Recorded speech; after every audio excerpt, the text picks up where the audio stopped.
4 months. Not one visitor. And the night his eyes finally opened, someone was already standing over him, making sure he never opened them again. The hospital kept him in a room without a name. Patient 309. That was all the chart said, all the nurses said, all the machines cared to know as they blinked their quiet green light through the dark. 126 days since he'd been wheeled in unconscious, his body broken in ways the doctors could measure, and ways they couldn't. 126 days, and the chair beside his bed, the chair meant for the people who loved him, had never once been warm. No flowers. Nobody had bothered with cards either. And no voice not once called him back from wherever he'd gone. Just silence, and machines, and a man breathing because tubes told his body to. Somewhere across Seoul, men who used to lower their eyes the moment he entered a room were already carving up everything he'd built, certain he'd never wake to notice. Not one of them knew a 9-year-old girl was the only person still keeping his name alive. The walls told a different story. Paper tigers, dozens of them, taped in crooked rows climbing toward the ceiling, colored in markers that had run dry and been finished in pencil instead. One, taped closest to his pillow, said only, "You still haven't told me your name." Lily sat cross-legged in the chair built for someone twice her size, 9 years old, gap in her front teeth. A new tiger folded that afternoon, still warm in her hand. 4 months, she told him, like she was scolding him gently. That's a whole summer and half a school year. You didn't even pretend to care. She pressed the tiger into his palm, folding his still fingers around it the way you'd tuck a blanket around someone you were afraid might be cold. Mission 1. Open your eyes. That's the whole mission. You don't even have to do anything hard yet. He didn't answer. He never answered. But somewhere behind his closed eyes, in a place no monitor could chart, something had started to stir. Freya found her asleep against the chair's arm 20 minutes later, the tiger still tucked under his hand. She didn't wake her. She stood in the doorway, a little girl who talked to strangers like they'd always been family, and a man the whole city called a monster, holding a paper animal like it was the only honest gift he'd ever been given. She didn't know his name either. Not yet. That was when the door moved again. A man in a maintenance uniform. A clipboard he didn't need. A badge that didn't quite match the others clipped to his belt. Freya clocked it in pieces, too fast to be anything but instinct. The badge photo, 5 years too clean. The uniform, pressed in a way no real overnight shift ever stayed pressed. His path, straight to 309's door, at 11 at night. Can I help you? Routine check. Too quick, too smooth. At 11 at night? He didn't answer. His hand was already moving toward his pocket. For 1 full second, Freya didn't move either. Not from fear, from the strange, suspended stillness of a body deciding, all at once, exactly how fast it needs to be. Then the syringe was in his hand, and she was already moving, faster than thought, faster than the part of her that would be terrified about this later. She swung the metal tray off the supply cart with both hands and caught his forearm hard enough to hear something crack. The syringe spun free across the tile, skidding under the bed. His fist came up anyway, clumsy, furious, and she felt the graze of his knuckles against her jaw before she got her palm flat against the alarm panel bolted to the wall. The alarm tore through the ward. He ran. She let him. Chasing him meant leaving Junseo alone in that room, and something in her, something she couldn't yet name, refused to do that. Not even for 1 second. Her hands were shaking by the time she knelt for the syringe. She made herself stop them. Gloved fingers. Careful. The way you handle something that has already decided to become evidence. Enough medication in that barrel to stop a resting heart in under a minute. Enough to make sure a man everyone had already forgotten simply never woke up to be remembered.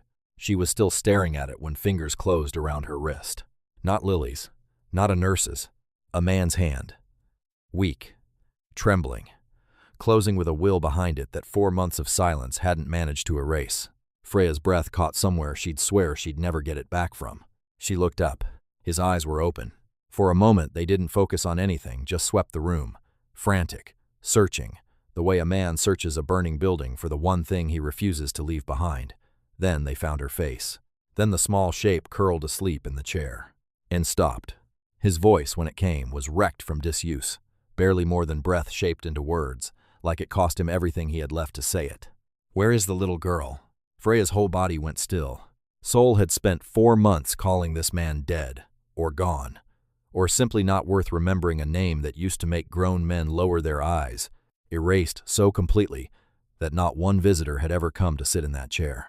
And the very first thing his mind reached for, after 126 days of nothing, wasn't his empire, wasn't his sister, wasn't even his own name.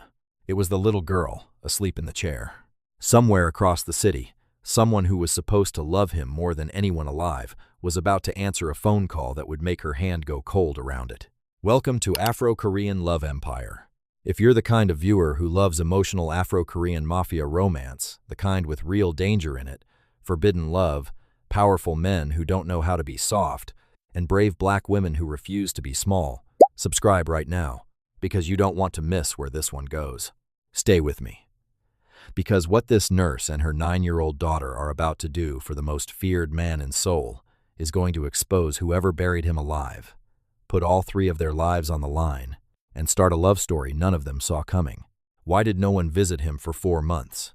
Who erased his name from the hospital's own records? Why did someone wait until he woke up to try and kill him? Why does Lily's old drawing show a woman standing outside his door wearing a bracelet no one has explained? What really happened to Freya's husband? And when Junseo finally has to choose between the empire that made him and the family waiting at his bedside, which one will he actually choose? Keep those questions in your chest. We're going back to where it started. Lily found patient 309, 4 months before he ever opened his eyes. Back when he was still just a body, the hospital didn't know how to file. She wasn't supposed to be on that floor at all. Her mother had a 12-hour shift and nowhere else to put her.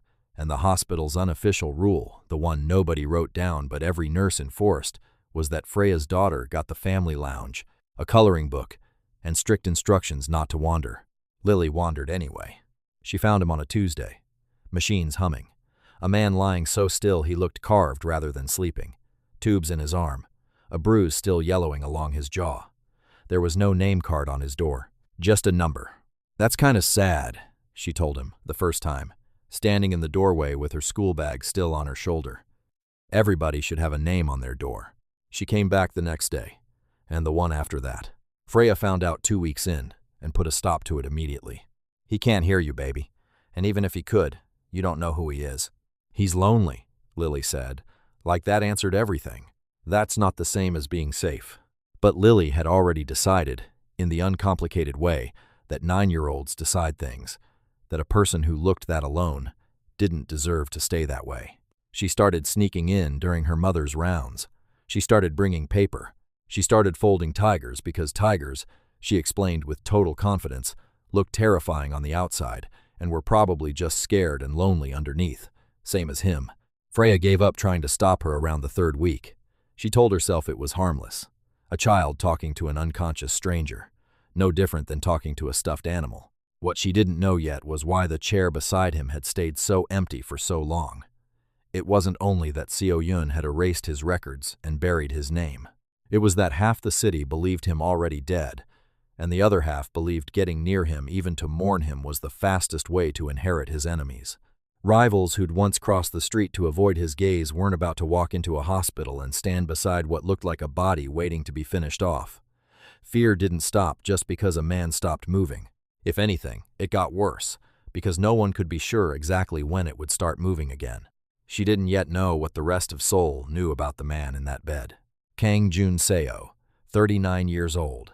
The name alone used to clear rooms, hotel lobbies, casino floors, boardrooms full of men twice his age who still lowered their eyes when he walked in. He ran the Sable Crown Syndicate, an empire wrapped so tightly around Seoul's construction contracts, private security firms, and gambling houses that half the city's economy moved when he decided it should. He was not a loud man. That was what made him frightening.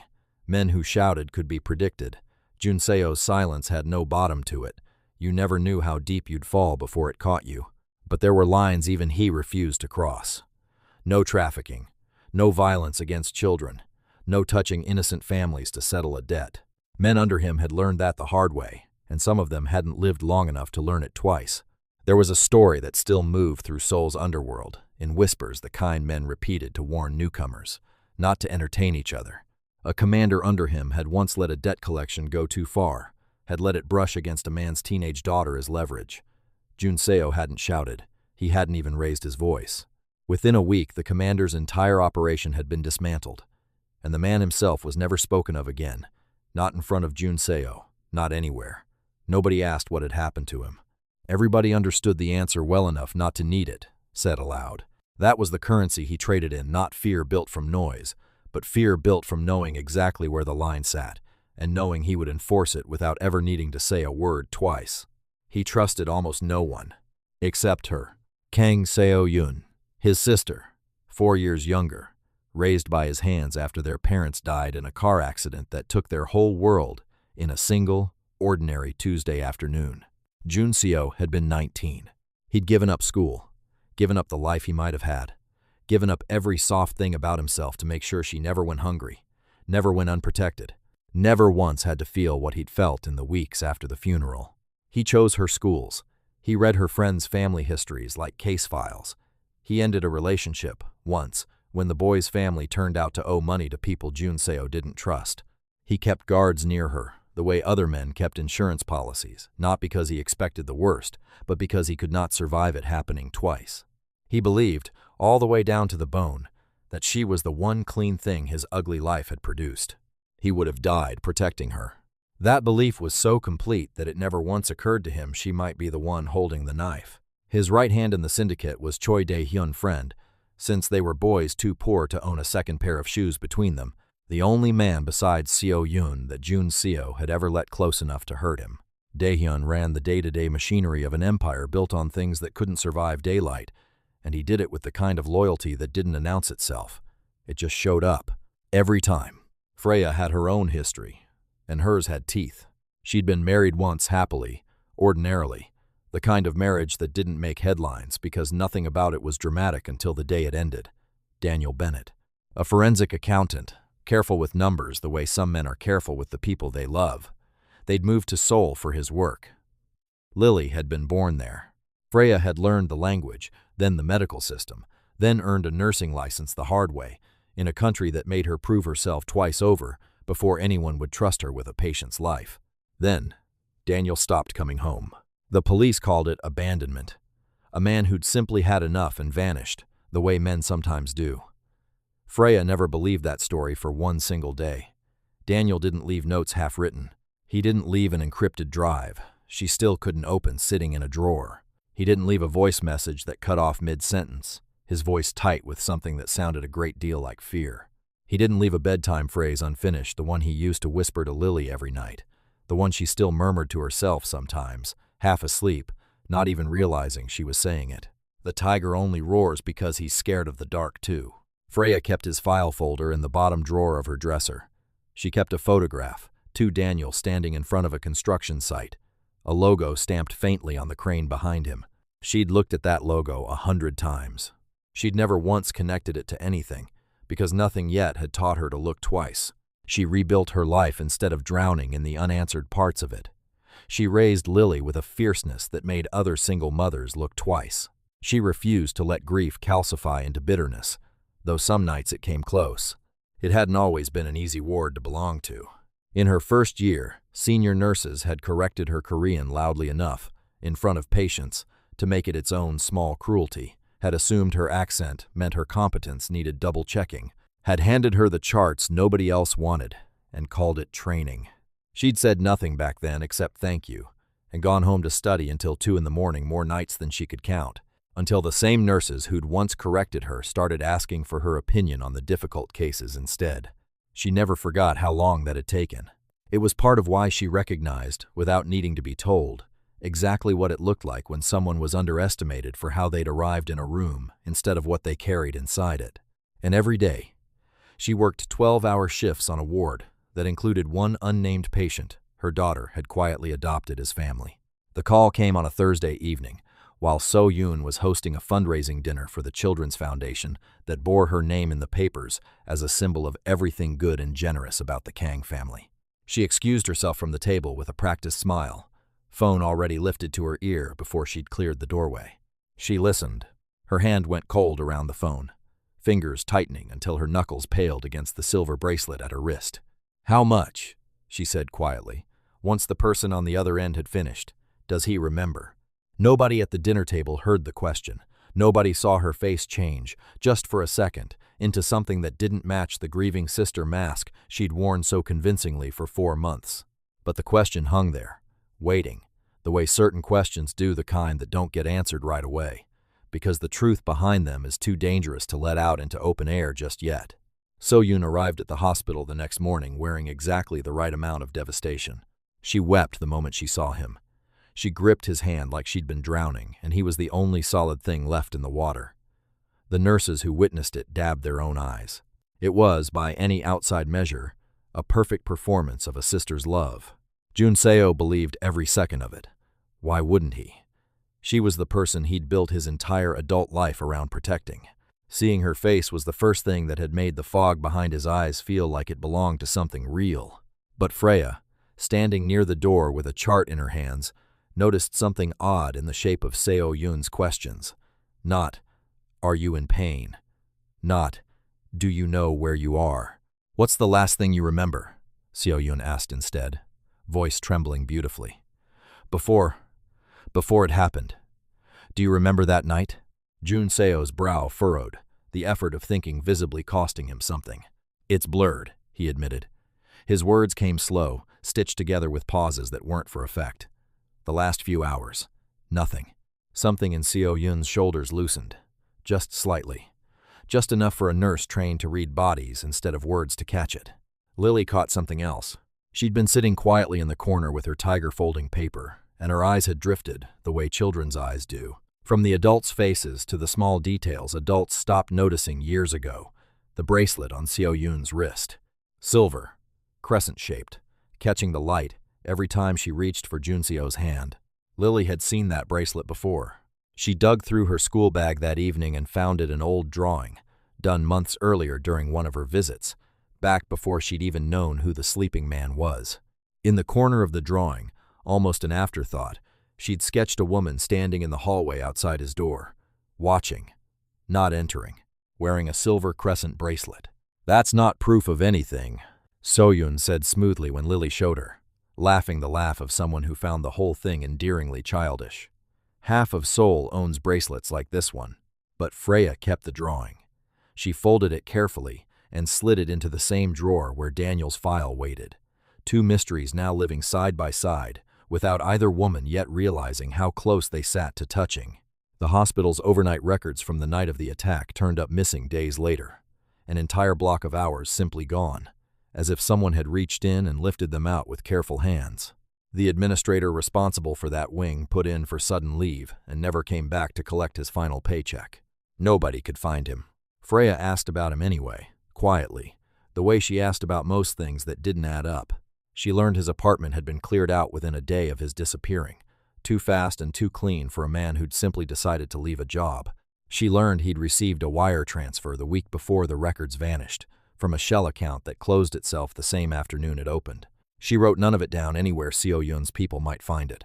She kept it the way she kept Daniel's file, folded small, tucked away, waiting for the day it would matter enough to unfold. Jun Seo's rehabilitation began in earnest that week, and it humiliated him in ways no boardroom rival ever had. His left hand trembled when he tried to hold a spoon. His legs, when the physical therapist tried to stand him up, folded like they belonged to someone much older, much weaker, someone who had never once made grown men flinch with a single look. He hated it.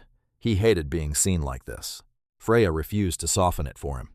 "You're not going to get better by feeling sorry for yourself," she told him flatly, the first time he snapped at the therapist and sent her out of the room in tears.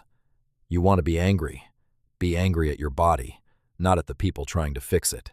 He stared at her, startled by the fact that someone had spoken to him like that and not immediately regretted it. "Do you know who I am?" he said. Not quite a threat, more a genuine question, like he needed to understand why she wasn't afraid. "I know exactly who you are," Freya answered. "I also know you can't lift a spoon right now. So which version of you would you like me to talk to?" Lily gave him mission 2 that same week. Sit up without becoming angry. He failed it twice, cursing under his breath both times, his face flushing with a shame that looked strange on a man that size. The third time, he managed it trembling, sweat along his hairline, but upright, his spine holding without support for the first time in 4 months. Lily threw both arms in the air, like he'd won an Olympic medal. "You did it. Mom, he did it." Jun Seo tried to hide what that moment did to him. He failed. Something in his face cracked open for just a second. Something that had nothing to do with pride, and everything to do with the fact that no one had celebrated him for anything in longer than he could remember. Not since long before the coma, if he was honest with himself. He tried to pay for it, later. Not the moment the relationship. He had his people quietly settle Lily's school fees, the way he'd settled things his whole life, with money moving in the dark so no one had to feel awkward about the gesture. Freya returned every one of it within the week.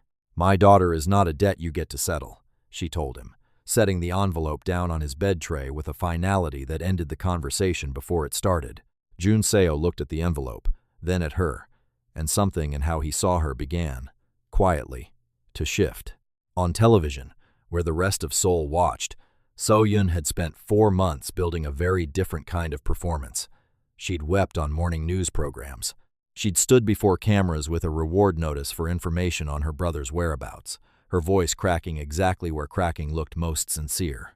She'd used the Family Foundation's platform to beg the city to help bring him home, and the city had loved her for it, had held her up as proof that even a family built from something as ugly as the Sable Crown Syndicate could still produce someone worth admiring.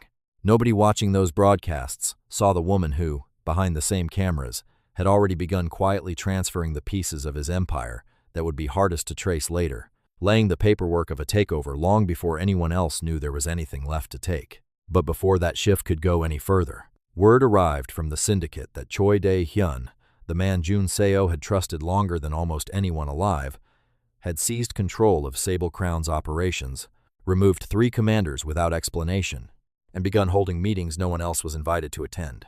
Every signal pointed the same direction. Inside the syndicate itself, the commanders whispered about it in corners where they thought no one could hear. Dae-hyun moving money between accounts no one else had access to. Dae-hyun holding meetings behind closed doors with men who used to answer only to Jun Seo. Dae-hyun, some of them said, finally taking what he'd spent 20 years being loyal enough to deserve. None of them knew he was doing it to keep the empire from collapsing into the hands of whoever had put their boss in that hospital bed in the first place, moving money precisely so it couldn't be traced by the person who'd taught him, years ago, exactly how tracing worked.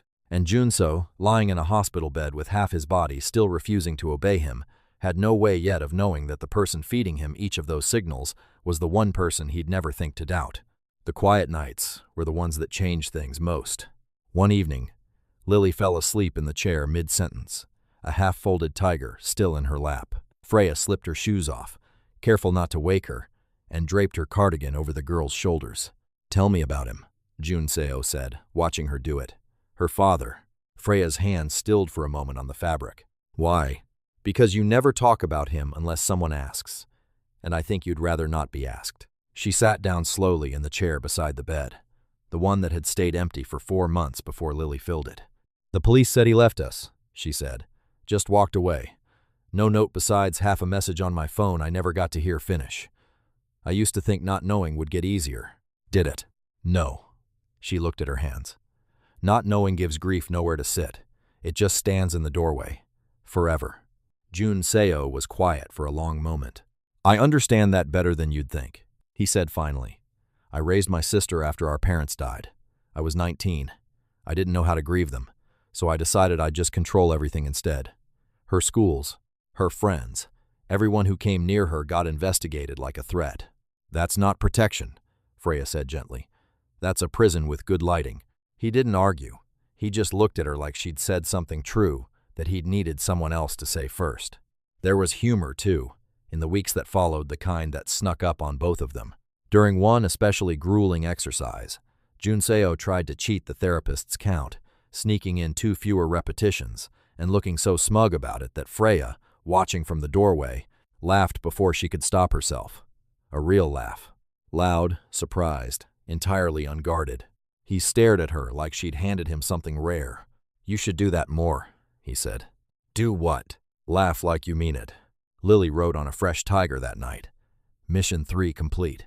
He made Mom laugh. She taped it to the wall with the others, grinning like she'd just witnessed a miracle. He started noticing things after that, the small things people only notice when they've started paying attention on purpose. That Freya drank cinnamon tea when she was too tired to admit it. That she forgot to eat during hard shifts and pretended she hadn't. That she hummed under her breath when she was worried about Lily and didn't know she was doing it. That she still wore Daniel's ring, and that she flinched, almost invisibly, whenever anyone brought her flowers that looked anything like funeral lilies. One evening she came in to find a cup of cinnamon tea waiting on the tray table. No card, no jewelry, no grand gesture dressed up to look like love. "You forgot to eat again," Jun Seo said simply, not looking up from the tablet in his lap. Freya stared at the cup longer than the moment probably called for. He was paying attention. Really paying attention. Nobody had done that in a long time. She saw something else, not long after, that she wasn't meant to see. Lily came home from school one afternoon with her chin trembling, refusing to explain why, until Freya finally coaxed it out of her a classmate's comment about her hair, about where she was, really, from, said with the careless cruelty. Only children manage without meaning to be cruel at all. Freya found Jun Seo already sitting with her the next visit. Lily curled against his good side, his voice low and steady as he talked her through what to say if it happened again. "You do not need to become smaller," he told her, "to make an ignorant person comfortable." "But what do I actually say?" Lily pressed, chin still wobbling. When she says it again, "You say it plainly. Not loud, not angry, either just true." He thought about it a moment, choosing the words like they mattered, because they did. "You could say my family came from somewhere, same as yours. That doesn't make either of us less than the other." Lily repeated it under her breath, twice, like she was fitting the words to her own mouth to see if they'd hold. He didn't threaten to have the child's family investigated. He didn't offer to fix it with money or fear, the way Freya half expected, watching from the hallway with a chart pressed to her chest. He just listened, and helped a 9-year-old build words strong enough to carry, and let her cry a little first without rushing her past it. Freya stood there longer than she meant to. She had braced herself, walking down that hallway, for the version of this man the newspapers had spent years describing, the one who fixed problems by making them disappear. Instead, she found him leaning close to her daughter's height, patient in a way patience had clearly never been asked of him before, and something in her chest shifted that frightened her far more than anything the syndicate had ever done. She imagined him in their apartment, at their table, in their life. The thought scared her enough that when Seo Yun found her alone in the corridor days later, offering up quiet, careful information about a political marriage Jun Seo had once been expected to make, Freya's guard went up before her heart could argue otherwise. "He was always meant for someone else," So Yun said, gentle as a knife wrapped in silk. "A powerful family. It was arranged years ago. I only tell you because I'd hate for you to mistake gratitude for something it isn't. He's vulnerable right now. Vulnerable people attach to whoever's closest." Freya went quiet after that. Distant, in a way Jun Seo noticed immediately. "Why?" he asked her plainly, the next time they were alone. "Your future isn't my concern," she said, too fast. "I broke off that marriage before the coma," he said. "It was never something I wanted. You don't owe me an explanation." "I know." His eyes held hers. "I'm giving you one anyway, because your opinion matters to me." She didn't answer that, but she didn't walk away either. The collapse happened on an ordinary Tuesday, without warning, the kind of moment that arrives exactly when no one is braced for it. Jun Seo was 3 steps into an exercise he'd already completed twice that week, when his left leg simply gave out beneath him. No stumble first, no build-up, just gone. Like the signal between his brain and his body had quit without notice. Freya was there before the therapist could react. She caught him before his shoulder hit the ground, absorbing more of his weight than she should have been able to carry, her arms locking around his ribs as he sagged against her. For a moment, neither of them moved. His breath came ragged against her collarbone, his hand fisted in the back of her scrub top, not to steady himself, but because some part of him needed to hold something that wasn't failing him. "I've got you," she said quietly. "You're not going to fall. I've got you." When he finally lifted his head enough to look at her, something in his face had come undone in a way she hadn't seen since the day he first woke up. "You are the first person," he said, voice rough, "who has held me without wanting something." "That doesn't mean I'm not afraid of what you bring into our lives," she answered, honest even with her arms still around him. He didn't kiss her. She could see exactly how much he wanted to, in the way his eyes dropped briefly to her mouth before he made himself look away instead. He let her ease him back onto the mat, and he released her the moment his balance returned, as if proving to himself that he could. "You need to figure out who you are without the Empire," she told him, straightening, "before you decide what I mean to you." "Then wait until I know," he said. "I didn't promise to wait." "I know." He held her gaze steady despite the sweat still cooling at his temple. "I'm asking anyway." She didn't answer that either, but she didn't tell him to stop asking. The mystery kept pulling tighter around them both. Dae-hyun came to visit late one night, alone, no guards, his face carrying the look of a man who'd run out of safe options. "You think I did this to you," he said, before Junseo could speak. "I didn't. Someone built a trail that leads straight to my door, and I've spent 4 months trying to find out who before you decide to kill me for it." He didn't get to finish. The window behind him shattered inward, and Dae-hyun's body moved before his mind had time to catch up, shoving Junseo sideways out of the path of a bullet meant to end him. The bullet found Dae-hyun instead. The man everyone believed had betrayed him had just taken a sniper's round, protecting him. Dae-hyun survived, though it took 3 surgeries and a month in intensive care to get there. Junseo visited him the moment he was strong enough to be wheeled between floors, sitting beside a hospital bed that wasn't his own for once. "Everyone thought you were taking the Empire," Junseo said quietly. Everyone was wrong. Dae-hyun's voice was thin, but his eyes hadn't lost any of their steadiness. "I was trying to keep it out of the hands of whoever put you here. I moved the money so she couldn't trace it. I removed the commanders because I didn't know which ones she'd already bought. I should have trusted you." "You should have," Dae-hyun agreed, without any bitterness in it at all. "But I understand why you didn't. She's your sister. I'm just the man you grew up poor with." Junseo said nothing to that for a long moment. Then, quietly, "You're the only one who never once lied to me. 20 years, and not once." Dae-hyun almost smiled. "Don't get sentimental on me. You're terrible at it." In the chaos and the smoke that followed, something in Junseo's mind finally cracked loose. A fragment that had stayed buried since the night of the first attack. Not a memory, exactly. A piece of one. A shape moving toward him through drifting smoke, close enough to touch. A scent he almost recognized and then lost again before he could place it. Hands closing around his arm, steady hands, too steady for panic, and a voice. Low, almost gentle, saying something he couldn't hold on to no matter how hard he reached for it. He'd expected Dae-hyun's face when the smoke cleared. He didn't get a face at all. Just the impression of one, gone before it resolved into anything he could swear to. Junseo said nothing about it. He let the nurses believe his silence was shock from the shooting. Some nights, lying awake with the fragment turning over and over behind his eyes, he almost convinced himself he'd imagined the whole thing, that 4 months unconscious and half a body still learning to obey him were simply playing tricks on him. Almost. But a shape wasn't proof. A scent wasn't a name. And until it became one, he told no one what little he had. If this moment touched something in you, comment. Love must tell the truth, because Freya is about to learn something about the man she's falling for that will make loving him feel like betraying the husband she never got to bury. Stay with me. What Junseo does next will decide whether he's actually changing or whether he's still the same man hiding behind power.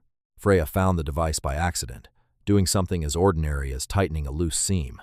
Lily's favorite stuffed tiger, the one she'd slept with every night since she was 4, had stitching along one side that looked slightly too neat, slightly too recent. Freya's hands went cold, taking it apart, and colder still when the small device fell out into her palm, small enough to hide inside a child's toy, patient enough to have been listening for who knew how long. She didn't tell Lily. She carried it to Junseo's room instead, and set it on the tray table between them, like something that might still be listening even now. "In her room," she said. "In my daughter's room." Junseo went very still, the particular stillness that had once made grown men leave without being asked. For a moment, Freya thought she'd have to talk him down from something. Instead, he simply asked, quietly, what she needed from him, and did exactly that and nothing more. That same week, her apartment turned up, subtly, deliberately searched drawers not quite where she'd left them. A photograph turned 2 degrees off its usual angle. Nothing taken. Everything just disturbed enough to prove a point. Then came the accusations. A hospital review board suddenly investigating her for missing medication she'd never touched, summoning her to a small, windowless room where two administrators she'd never met asked her questions from a script that had clearly been written before she'd sat down. A recording, expertly edited, cutting her words into an order they'd never been said in, making it sound like she was exploiting a vulnerable patient for money. Quiet questions from an immigration office that had never once cared about her status before. A letter arriving that used the word review the way a closed fist uses the word tap. She read that letter twice, then folded it back into its envelope with hands that didn't want to stay steady. 4 different attacks, 4 different disguises, all landing inside the same 2 weeks. That wasn't bad luck. That was a campaign. Freya sat across from the review board with her hands folded and her voice steady, refusing to let them see how much it cost her to keep it that way. "I've worked this ward for 6 years, she told them. "Ask any patient's chart whose name you actually know." They had no answer for that. They rescheduled instead, which was its own kind of answer. Jun Seo wanted to bury the people responsible. Freya stopped him cold. "You don't get to start a war because you're hurt," she said, standing her ground in a way that made something in him settle rather than rage. "You gather proof, you do this right, or you become exactly what she already thinks you are." He listened. It cost him visibly to listen, but he did.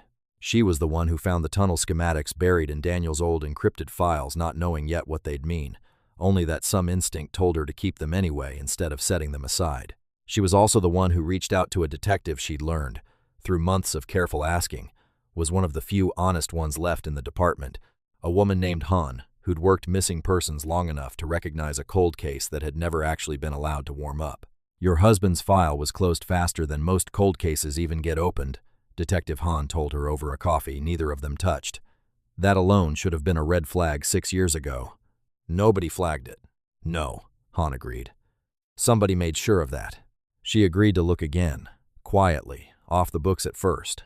And every document Freya handed her over the following weeks only deepened the certainty that Daniel's case had been closed by someone with more reach than a city police department usually answered to. It was Han's name, eventually, that would appear on the warrant that finally opened Seo Yun's financial records to the light. Freya built her case with the same steady hands she used on dying patients, refusing to let fear turn her into someone who waited to be rescued. When Jun Seo tried to take over her security arrangements without asking, moving guards around her building like pieces on a board only he could see, she confronted him in the hallway outside, 309, voice low but unshaking. "This is exactly what your sister resents about you," she said. "You call it protection when what you're actually doing is deciding for everyone else." He absorbed that the way a man absorbs a blow he knows he deserves. "You're right," he said. And then, unlike every other apology he'd given in his life, he proved it, he asked her, the next time, instead of arranging. Later that night, after Lily had been moved somewhere safer, the two of them sat in a silence that didn't feel empty for once. The machines had mostly gone quiet by then. Just the two of them, and the hum of the hallway lights, and everything that had happened crowding the space between their chairs without either of them needing to name it. "I always believed loneliness was the price of power," he admitted. "That the moment you let someone matter, you'd handed them exactly what they needed to end you. I always believed strength meant no one thought I needed anyone," Freya said quietly. "That if I looked like I was managing fine, nobody would ask me to prove it." "Are you managing fine?" "Some days." She looked at her hands. "Today isn't one of them." He reached toward her hand, then stopped, uncertain, his fingers hovering just short of hers, waiting, for once in his life, to be allowed rather than simply taking. Freya turned her palm upward. She let him take it. No kiss. Just her hand in his, warm and steady, the first deliberate touch either of them had allowed themselves to choose instead of stumble into. Seo Yun struck again days later, arranging Jun Seo's transfer to a private rehabilitation facility under the guise of better care. He knew, the moment the paperwork crossed his desk, exactly what it was. A trap, and he chose to walk into it anyway, hoping to gather the evidence that would finally end this. He couldn't explain that to Freya, not without risking the whole plan collapsing before it started. "I thought you trusted me," she said, when she learned he'd approved the transfer without telling her. "I'm trying to protect you," he answered.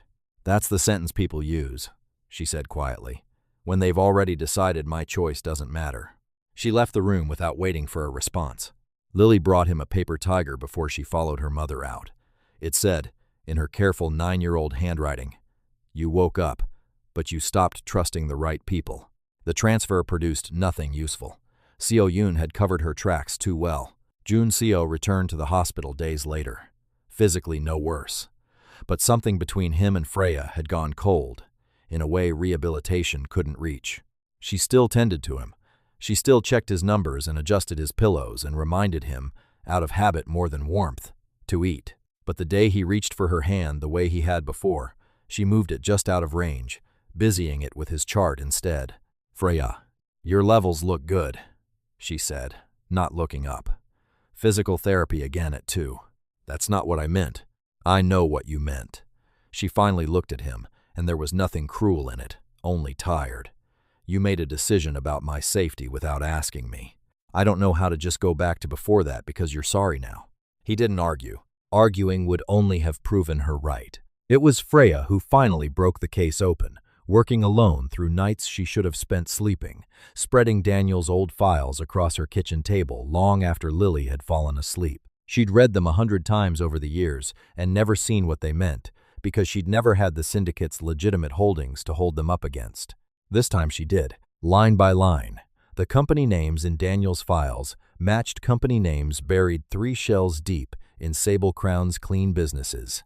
The construction logo in her old photograph, the one she'd looked at 100 times without seeing, belonged to a firm Jun Seo himself had once quietly hired Daniel to audit, years ago, when money had started disappearing from its books in amounts too careful to be accidental. Daniel had found where it was going, a rival group calling itself the White Orchid Circle, and the transfers authorizing it buried under 3 false names, all traced back to accounts only one person in the family had ever controlled. Seo Yoon. Freya sat very still at her kitchen table for a long time after that, the pieces of 6 years finally locking into a shape she'd never let herself imagine, because the truth had been worse than abandonment the entire time. Daniel hadn't left them. He'd found something he wasn't supposed to find, and someone had made very sure he never got the chance to use it. Freya confronted Jun Seo with the file trembling in her hands, her voice breaking in a way she hated. "You may not have ordered it," she said, "but your empire gave her the money, the weapons, the silence she needed to make my husband disappear." And there it was, the fragment that had haunted him since the night of the sniper, finally resolving into something whole. The shape in the smoke. The scent he'd never let himself name, because naming it meant admitting what it would cost him. The voice, gentle and certain, saying words he could finally hear all the way through. "You spent your whole life building a cage and calling it protection. Now, you can lie inside one." So Yoon's face, clear at last, exactly where the smoke had once been. He'd known, somewhere underneath the part of him that still needed her to be innocent. He'd known for weeks and called it doubt instead of memory, because memory demanded he do something about it, and doubt let him keep waiting. He couldn't wait any longer. Jun Seo didn't defend himself. "You're right," he said, quieter this time, the words costing him everything they had left to cost. Then, solo Freya almost missed it. It was her. "I've known since the night Dae-hyun took that bullet. I just didn't want it badly enough to stop pretending I wasn't sure." Freya asked to be taken off his case the next morning. She couldn't separate her feelings for him from the grief she'd carried for Daniel for 6 long years. Jun Seo didn't argue. He didn't send Lily to plead on his behalf. He didn't call, or write, or wait outside her door the way lesser men might have. "I will not make your grief carry my loneliness," was the only thing he told her. Then he let her go. During the weeks that followed, he changed in ways no one had asked him to. He continued rehabilitation with a different therapist. He sat through trauma counseling sessions that made him want to leave the room every single time, forcing himself to stay anyway, forcing himself to answer questions about his sister and his parents, and the 19-year-old boy who'd decided grief was a luxury he couldn't afford. "You keep describing control as love," the counselor told him once, not unkindly. "That's what it was supposed to be." "And now?" He didn't answer that one for a long time. When he finally did, it wasn't much of an answer at all, just, "I'm trying to learn the difference."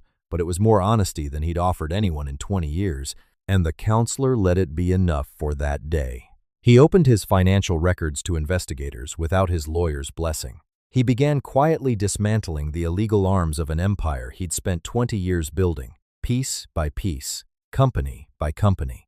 He restored Daniel Bennett's name publicly, correcting 6 years of police records that had painted a good man as a coward who abandoned his family. Sitting through a press conference where reporters asked him question after question about why a crime syndicate leader would bother clearing a stranger's name, he gave them the truest answer he had. Because it was the least I owed him. Lily didn't understand the separation the way the adults did, and no one tried very hard to explain it to her in words that would have made it worse. She only knew her mother had grown quiet in a way she hadn't been quiet since the year after her father disappeared, and that the visits to room 309 had stopped, and that when she asked why, Freya only said, "It's complicated. Baby," in the voice grown-ups used when something was actually very simple and very painful at the same time. Lily kept folding tigers anyway. She just stopped bringing them. She lined them up on her windowsill instead, a small, silent row facing out toward the city, as if Junseo might somehow see them from wherever he was and understand that she hadn't given up on him, even if her mother had needed to. He didn't know if Freya would ever come back. He changed anyway. He sent her one letter, just one line. "I cannot change the world Daniel died in. I can stop protecting it." Freya didn't answer right away, but she kept the letter. And months later, without telling him, she sat quietly in the back row of a public hearing room, where a panel of investigators asked him question after question his lawyers had already coached him to deflect. He didn't deflect a single one of them. "Did you have direct knowledge of every transaction moving through your subsidiary companies?" one investigator asked. "No," Junseo said, "but I built a structure designed to make sure I never would. That is not innocence. That is architecture." His lawyer's pen stopped moving. Somewhere behind him, a reporter's head lifted. He told the truth again and again through the rest of it. Even when the truth cost him money, reputation, and control, he'd never willingly surrendered in his life. He named companies his own attorneys hadn't wanted named. He handed over records that would take years to fully unravel. Freya watched him choose accountability with no romantic reward waiting for him at the end of it, and something in her that had stayed guarded for 6 years, finally, quietly, began to loosen. She sat in her car in the parking lot afterward for a long time, not ready yet to drive home, turning the whole thing over in her hands like an object she wasn't sure she trusted. She'd spent 6 years being angry at a silence she couldn't explain. She didn't know how to be anything else with a man who'd finally, publicly, refused to stay silent about the harm his name had caused. Anger was familiar. This wasn't. She went to see him after, at the rehabilitation center, her heart somewhere in her throat. "I'm still angry," she told him. "I know," he said. "I don't know what our future looks like." "I know. Why aren't you saying more?" "Because coming back was your decision," he said. "Staying has to be your decision too." She stepped closer, close enough to catch his cane when his hand trembled, reaching for it. It wasn't reconciliation. Not fully. Not yet. But it was a beginning neither of them had dared hope for. And underneath everything, one truth waited that would hurt worse than any of the others once it finally surfaced before the attack that put him in that hospital bed. Junseo had already decided to hand Seoyun the entire legitimate empire. Every clean business. Every piece of the crown that could survive daylight. She'd betrayed him for something he was already preparing to give her. But there were quieter days first, worth holding on to before anything else came for them. Junseo taught Lily chess on a board balanced across his hospital tray. He lost on purpose the first few games, walking his queen into obvious danger just to watch her face light up. She caught him at it by the 4th try. "You're doing that thing again," she said, narrowing her eyes at him. "Where you let me win because you feel sorry for me. I don't feel sorry for you." "Then play for real." He did. She lost badly, and loudly, insisting the entire time that his knights were cheating somehow. When she finally beat him for real, 3 weeks later, she screamed loud enough that a nurse came running to check whether someone had coded. He showed up to her school debate despite a crisis breaking loose in the syndicate that same afternoon, 3 lieutenants demanding an audience he had no intention of granting. He sat in the back row of a school gymnasium in a suit that belonged in a boardroom, clapping louder than any other parent in the room when Lily forgot her closing argument halfway through and improvised a better one on the spot. He helped her talk about Daniel, without making her feel like remembering one father was a betrayal of hoping for another. "Can dangerous people become good fathers?" Lily asked him once, legs swinging off the edge of his bed. Being dangerous is easy, he told her. Being good is harder. You're already trying to do the hard part, she said, like it was obvious. Later, she asked her mother the question that had clearly been sitting in her chest for weeks. Could Mr. Tiger become my father? Freya chose her words carefully. A father isn't only someone who loves you. He has to make your life safer too. Then tell him to become that person, Lily said, with the total confidence of a child who hadn't yet learned that some things take longer than telling. Freya did tell him, eventually. I will never ask my daughter to inherit your enemies, she said.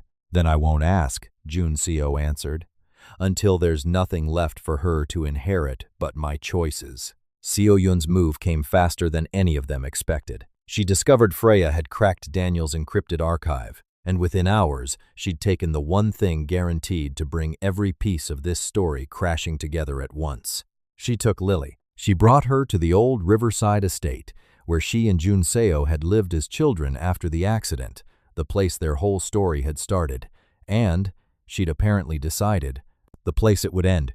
She demanded Daniel's evidence, Jun Seo's signature, full control of every business that still bore the family name. She wired the house with explosives, calm as a woman setting a table. The call reached Jun Seo on the private line only 4 people alive still knew. I have her, Seo Yun said. No greeting, no performance left to give. The little girl who taught you to make fists again. Bring the transfer documents. Bring your signature. Bring nothing else. No police, no Daehyun, no games. You have 3 hours before I stop being patient. Seo. Yun. 3 hours. The line went dead. Jun Seo stood in the silence after, cane forgotten against the wall, every instinct he'd spent 2 decades sharpening, screaming at him to burn the whole city down, looking for her instead. He called Freya, told her everything, watched her face move through fear, then fury, then a terrible, focused calm in the space of 10 seconds. If your heart is racing right now, comment "Save Lily," because Jun Seo is about to walk back into the house where his family first fell apart. Freya is going in through a tunnel nobody else knows exists, and Seo Yun has nothing left to lose. Do not look away. What happens in the next few minutes decides whether this family finally gets born, or whether it's destroyed before it ever gets the chance. Freya refused to wait outside police lines while her daughter sat inside that house. Using old photographs she'd found buried in Daniel's files, photographs he must have taken years ago while investigating the same property, she located a service tunnel running beneath the estate, forgotten by everyone except the man who'd once mapped it for reasons that no longer mattered. The tunnel was narrower than the old photographs made it look, the air thick with the kind of damp that settles into stone left alone for years. Freya moved through it with a flashlight held low, counting doors the way Daniel's notes had counted them, half convinced with every turn that she'd misread something and would come up somewhere useless, somewhere too late. She found the guard first, young, distracted, checking his phone instead of the corridor he was supposed to be watching. She took him down with a speed and precision that surprised even her, years of catching, falling patience and steadying trembling hands finally useful for something else entirely. Then she heard it. Small, muffled, unmistakably her daughter's voice on the other side of a door, arguing with someone in the stubborn, unafraid tone of a child who hadn't yet learned to be as frightened as the situation called for. Freya's hands shook only once, working the lock. Then they didn't shake at all. Above ground, Jun Seo faced his sister in the house where they'd once been only 2 frightened children with no one left but each other. You controlled every decision I ever made, Seo Yun said, tears already streaking down a face that, for once, wasn't performing for anyone. You chose my schools. You investigated my friends. You ended the one relationship I ever wanted for myself, and you called all of it love. It was a cage, Jun Seo. It was a cage with excellent lighting and a brother who thought that made it different. You're right, he said, and meant it completely. I raised you terrified of losing you, and I turned that terror into control because I didn't know any other way to keep you safe. I'm sorry, not just for tonight, for every year of it. Sorry doesn't undo what you did. No, he agreed, and it doesn't undo what you did either. You didn't do this because I controlled you, Seo Yun. Freedom doesn't require someone else's murder. You did this because somewhere along the way, being free stopped being enough. You wanted the crown. She flinched like he'd struck her, because some part of her had known that was true long before he said it out loud. She demanded the signed transfer documents. He handed her an envelope instead, the one he'd prepared months before the attack, before any of this had happened, laying out in his own hand the full transfer of the Empire's legitimate businesses into her name. She opened it with trembling fingers. Read it. Understood, in the space of a few terrible seconds, exactly what she'd destroyed him for. You destroyed me, Junseo said quietly, for something I had already chosen to give you. The words landed and sat there, heavy, undeniable, and for a moment Soyun looked like the frightened girl he'd raised rather than the woman who'd tried to bury him alive. She wept real grief this time, real regret cracking through years of careful performance. But regret didn't make her innocent. Her hand found the gun at her side. Freya emerged from the tunnel with Lily, just as Seo-yoon raised it and fired. Junseo moved without thinking, placing his body between the bullet and the woman he loved, and the shot caught his shoulder instead of finding Freya. Daehyun alive, healing, still loyal after everything was on Seo-yoon before she could fire again, wrenching the weapon from her hand as police poured through the estate's shattered doors. She would answer for all of it. Attempted murder, Daniel's death, kidnapping, years of laundered money funneled toward a rival organization that had never deserved her loyalty in the first place, bribery, corruption, evidence buried so deep it had taken a grieving widow's stubbornness to dig it back up. Before they led her away from the estate, she turned back to ask her brother one last question. Do you still love me? You're my sister, Junseo said. I may never stop loving the child I raised. He let that sit for a moment before he finished. But love won't protect you from justice. The trial took months, Freya testified. So did Daehyun, still walking with a cane of his own by then, the two of them sitting on the same side of a courtroom for the first time in their lives. Seo-yoon's foundation dissolved within weeks, its board scrambling to distance themselves from a name that had gone, almost overnight, from beloved to unspeakable. The television cameras that had once framed her tears so sympathetically now caught only her back as she was led from the building in handcuffs, the reward notice for her own brother's return still, somewhere, sitting in a filing cabinet as evidence of exactly how far the performance had gone. She didn't get redemption. She didn't get forgiveness dressed up as a happy ending. She got a cell, a public disgrace that followed her name into every future headline, and the unbearable knowledge that she'd destroyed the one person who had already decided to give her everything. What the trial never fully answered was how far the White Orchid Circle actually reached beyond her. Detective Han said as much the week the verdict came down, sitting across from Junseo with a folder she didn't open all the way. Your sister was a partner in that organization, she said, not its architect. Whoever sits above where she stood has never been named, and now has every reason to make sure it stays that way. You're telling me this isn't finished. I'm telling you the trial is. Han closed the folder. The rest of it doesn't end just because a courtroom said it does. He didn't repeat that conversation to Freya. Not that week. Some things he was learning you carried quietly until you understood exactly how heavy they were. Junseo survived the gunshot. He spent the following months finishing what he'd already started, closing every illegal arm of the Sable Crown Syndicate, handing corrupt commanders over to the authorities without protection or excuse, forfeiting assets that had bought his family power for 2 decades, and compensating families his empire had quietly harmed along the way. A legacy that requires children to live behind guards, he told the men who'd once answered to him without question, deserves to end. He built something new in its place. The Paper Tiger Project, a program built to find the forgotten, unidentified patients lying in hospital wards with no visitors and no names. Families still searching for people the world had stopped looking for. Every unclaimed patient assigned someone whose only job was to find their way back to whoever might still be looking. Within its first year, the project had already reunited 11 patients with families who'd spent years believing them dead. It funded advocates in 3 hospitals besides the one where a 9-year-old girl had once decided a stranger deserved company. It kept no records with Junseo's name attached to a single dollar of it, no matter how many board members argued the name would help with funding. Lily's very first paper tiger, the one that had said "only open your eyes," hung, framed at the entrance, under glass, exactly as she'd folded it. Junseo refused, every time it was suggested, to put his own name anywhere near the project. It was never mine to name, he told them. It was hers.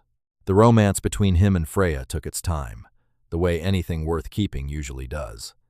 Their relationship existed now entirely outside the hospital walls that had first thrown them together.